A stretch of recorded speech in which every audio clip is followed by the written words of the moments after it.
Фильмы у нас абсолютно разные. Мы проводим тематические вечера, то есть у нас один вечер у нас ужастики показывают, а второй вечер мелодрамы, третий комедии, блокбастеры и так далее.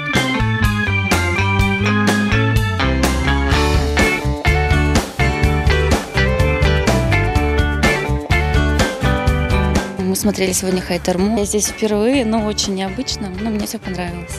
В кинотеатр ехать совсем другой формат, а тут приехал, сам себе посидел в машине, посмотрел фильм.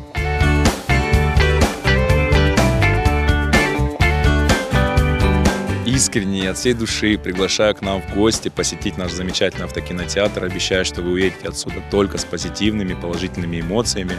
Мы приложим все усилия для того, чтобы ваш вечер, ваш просмотр был максимально комфортным.